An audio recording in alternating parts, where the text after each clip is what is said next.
আজকে কথা বলবো অনেক কমন একটা টপিক নিয়ে। বেসিক্যালি এটা একটা ছেলেদের প্রবলেম, যৌন রোগ জড়িত সমস্যা।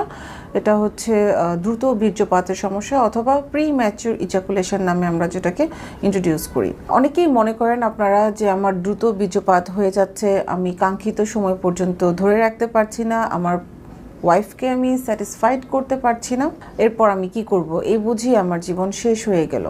কখন এটাকে আমরা আসলে ডিজিজ হিসেবে নিব, দ্যাট মিনস কতটা সময় পর্যন্ত আপনি ধরে রাখতে পারছেন সেটা একটা ব্যাপার, এবং কতটা দিন ধরে আপনার এই ধরনের প্রবলেমটা চলছে সেটাকে আসলে বুঝতে হবে। তাহলে আপনি বুঝতে পারবেন এটা আপনার দ্রুত বীর্যপাতজনিত সমস্যা নাকি অন্য কিছু। এই ধরনের সমস্যাগুলো যদি আপনার 6 মাস বা 6 মাসের অধিকতর সময় ধরে চলতে থাকে তাহলে এটাকে প্রিম্যাচিউর ইজাকুলেশন বলা যাবে। কিছু ব্যাপার বলে নিতে চাই। অনেকেই আছেন যারা আপনারা একটা লম্বা সময় পর পর দেখা যায় যে ইন্টারকোর্সের জন্য মিলিত হচ্ছেন, সেই ক্ষেত্রে কিন্তু প্রথমবার যখন আপনি মিলিত হচ্ছেন সেই ক্ষেত্রে আপনার দ্রুত বীর্যপাত হতেই পারে। অনেকেই আছেন যারা হয়তো বা স্ত্রী থেকে কিছুটা দূরে থাকেন, কাজের খাতিরে বা অন্যান্য কোনো কারণে হয়তো এক একজন এক এক শহরে থাকেন। সেই ক্ষেত্রে একটা সময় পরপর একটা হয়তো 2 সপ্তাহ বা 1 মাস পরপর আপনি আপনার সঙ্গিনীর সাথে মিলিত হচ্ছেন। সেই ক্ষেত্রে দেখা যেতে পারে যে আপনি যখনই আপনার সঙ্গিনীর কাছে যাচ্ছেন সেই ক্ষেত্রে কিন্তু প্রথমবার বা দ্বিতীয়বার পর্যন্ত আপনার এই ধরনের দ্রুত বীর্যপাতের মতো সমস্যাগুলো হতে পারে। কিংবা এমন হতে পারে যে আপনি মনের ভিতরে অনেক ধরনের এক্সাইটমেন্ট তৈরি হচ্ছে, আপনি আপনার সঙ্গিনীর সাথে আজকে রাত্রে মিলিত হবেন, এটা নিয়ে আপনি বিভিন্ন ধরনের কল্পনা করছেন, বিভিন্ন ধরনের প্ল্যানিং করছেন, এক্সাইটমেন্ট ফিল করছেন আপনার মধ্যে।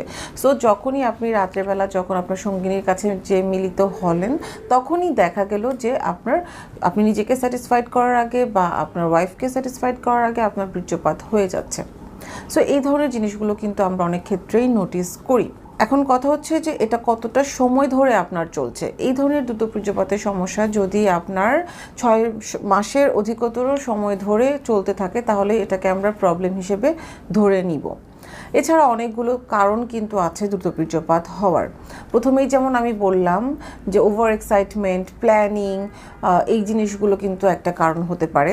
দ্বিতীয়ত হচ্ছে যেটা যে যদি আপনার শরীরে লম্বা সময় ধরে কোনো ধরনের ডিজিজ থাকে, দ্যাট মিনস আপনার কিডনি রোগের সমস্যা, লিভারের সমস্যা, হার্টের সমস্যা, কিংবা আপনার হাইপার টেনশন বা ডায়াবেটিসের মতো সমস্যা যদি লম্বা সময় ধরে থেকে থাকে, আপনি মেডিসিন নিচ্ছেন, সেক্ষেত্রে এই ডিজিজগুলো ইটসেলফ যেমন একটা প্রবলেম হিসেবে কাজ করে, আবার আপনি বিভিন্ন ধরনের মেডিসিন খাচ্ছেন, সেগুলোও কিন্তু একটা সাইড ইফেক্ট হিসেবে আপনার বীর্যপাত দ্রুত হতে পারে।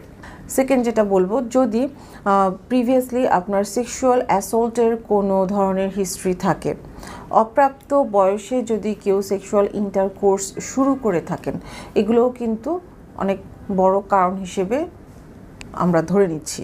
এছাড়াও দেখা যায় যে আপনার যৌনাঙ্গে যদি কোনো ধরনের ইনফেকশন বা ইনফ্লামেশন থেকে থাকে, বিভিন্ন ধরনের ভাইরাস বা ব্যাকটেরিয়াল বা ফাঙ্গাল প্রদাহ থেকে থাকে, সেক্ষেত্রে কিন্তু দ্রুত বীর্যপাত হতে পারে। কারণ এগুলো আপনি যখন ইন্টারকোর্সে মিলিত হবেন তখন ব্যথা অনুভূত হওয়ার কারণে এই ধরনের প্রবলেমগুলো হয়। সো যে কারণেই হোক না কেন, ট্রিটমেন্টটা আসলে ইম্পর্ট্যান্ট।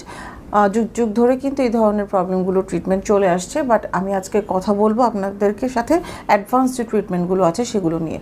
যখন আমার কাছে পেশেন্টরা আসেন আমি সাধারণত কিছু ইনভেস্টিগেশনস করিয়ে নিই, দেখার জন্য তার হরমোনাল ইমব্যালেন্স আছে কিনা, কোনো ধরনের কোনো ব্লক আছে কিনা। এরপর তার ভাইটালসগুলো আমরা দেখার পর যেটা করতে হয় সেটা হচ্ছে যে আমরা সাধারণত পেশেন্টকে কাউন্সেলিং করি প্রিম্যাচিউর ইজাকুলেশনের জন্য, এবং আমরা কিছুটা ফুড সাপ্লিমেন্ট পেশেন্টকে দিয়ে থাকি, কারণ যদি এনার্জি না থাকে এই ধরনের প্রবলেমগুলো কিন্তু অনেক ক্ষেত্রেই আমরা দেখি। এবং অ্যাডভান্স যে ট্রিটমেন্টটা আপনার এই প্রিম্যাচিউর ইজাকুলেশনের জন্য সেটা হচ্ছে যে আপনার পিআরপি থেরাপি বা আমরা পি শট বলে থাকি এটাকে। এক্ষেত্রে আমরা পেশেন্টের ব্লাড কালেকশন করার পর এটাকে সেন্ট্রিফিউজ করে হোয়াইট ব্লাডটা এবং রেড ব্লাডটা আলাদা করে নিচ্ছি, এবং এই যে হোয়াইট ব্লাডটা, এই হোয়াইট ব্লাডের মধ্যে প্রচুর পরিমাণে প্লেটলেট থাকে। এই প্লেটলেটের মধ্যে থাকে হচ্ছে আপনার গ্রোথ ফ্যাক্টর এবং সাইটোকাইন, যা আমরা পেশেন্টের পেনিস বা যৌনাঙ্গের মধ্যে ইনজেক্ট করি, যার কারণে তার মাসলটা স্ট্রং হবে এবং বিভিন্নভাবেই তার যৌনাঙ্গটাকে ইমপ্রুভ করবে এবং এই প্রিম্যাচিউর ইজাকুলেশনের মতো প্রবলেমটাকে সলভ করবে। তাছাড়া প্রয়োজন অনুযায়ী আমরা শক ওয়েভ থেরাপিও পেশেন্টকে দিচ্ছি। প্রিম্যাচুর ইজাকুলেশনের জন্য আরেকটা ইম্পর্টেন্ট ব্যাপার হচ্ছে কিছু এক্সারসাইজ।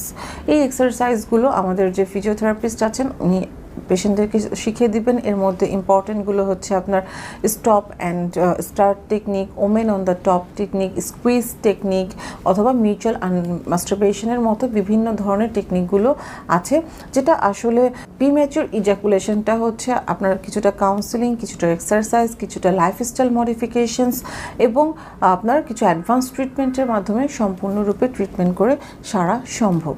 আই হোপ আমার ভিডিওটা কিছুটা হলেও আপনাদের হেল্পফুল হবে। ধন্যবাদ সবাইকে।